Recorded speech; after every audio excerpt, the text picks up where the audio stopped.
During this committee, joint committee meeting, many of us expressed both support and opposition to decrease any further the fuel energy tax in this year's budget, considering all the extraordinary unknowns and the inflexibility that exists within the budget, and recognize that, for example, we were not able to fully fund the school system's request, nor can we fully, for example, fund the Montgomery College's request, and those are just two particular items that stand out, but obviously recognizing that other than that, our fiscal policy calls for remembering that we need to stay the course when it comes to issues like reserves, et cetera.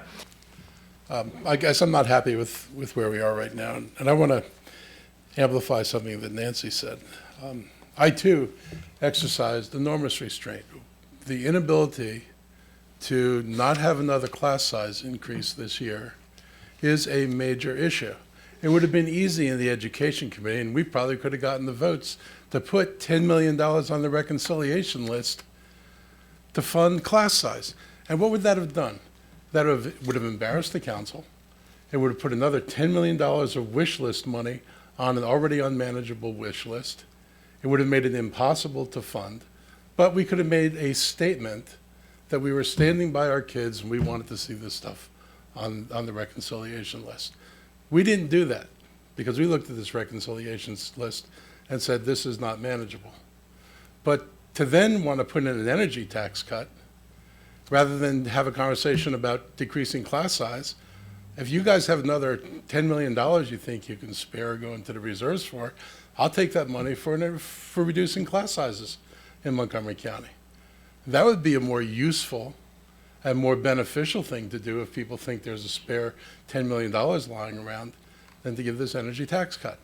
And I am tired of holding this thing out there as this is the reason why we're fearful people are going to go to Virginia. I will say it one more time. If people flee to Virginia, they will get hit with the business gross receipts tax. They will pay more. They pay $153 million in Virginia, only on the business community. We do not have that tax in Montgomery County. No one is fleeing to Montgomery County to escape the BPOL. Nobody fled to Montgomery County before we imposed the energy tax. So this is just an equalizer, and it is a, frankly, and sadly, a more equitable equalizer, because if I had to raise this much money from county taxpayers on regular taxes, all of that money would come from homeowners and businesses. This $11 million comes from people who pay no taxes and contribute nothing to Montgomery County's tax base. So this spreads it over a larger group of people. And that is, in my mind, more equitable. Next year, if I have to make up this tranche, this is going to come out of taxes. And this is basically a shift of burden to Montgomery County homeowners and off the business community.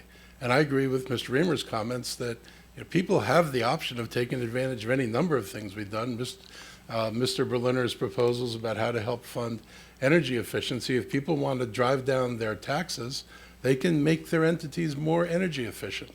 That would be a positive thing to do. I'm sure homeowners are doing things like that, reducing the energy bills. So I'm just not exercised about reducing this one tax without thinking about the other taxes that are out there. And I just feel that some of us tried to show restraint, and we've shown restraint over multiple years of not putting things on these reconciliation lists that would make us look good, but ultimately not be able to fund. But we'd be able to get out there and say, we really tried this, but we're not able to do it. I think that the restraint to serve this council well in other years and would serve this council well now. It is in order for a substitute amendment to be offered.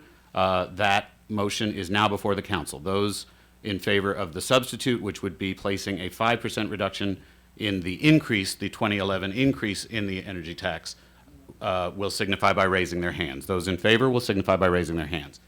And that is Mr. Berliner, Mr. Katz, Ms. Florine, and the council president. Those opposed? Mr. Elrich, Mr. Hucker, Mr. Rice, Mr. Reamer, and Ms. Navarro. Okay, so that substitute is defeated. Is there another motion to come before the council?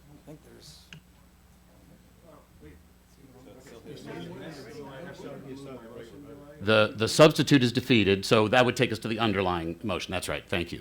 So, so the motion before the council now is Mr. Reamer's motion to concur with the county executive's recommendation on the rate of the energy tax. Those in favor of Mr. Reamer's motion will signify by raising their hands. And that is Mr. Elrich, Mr. Hucker, Mr. Rice, Mr. Reamer, and Ms. Novato. Those opposed are Mr. Katz, Ms. Florine, Mr. Berliner, and the council president. All right then, so the position of the council is that the energy tax will remain at the rate it was in FY15 for FY16. I thank my colleagues for working through this matter.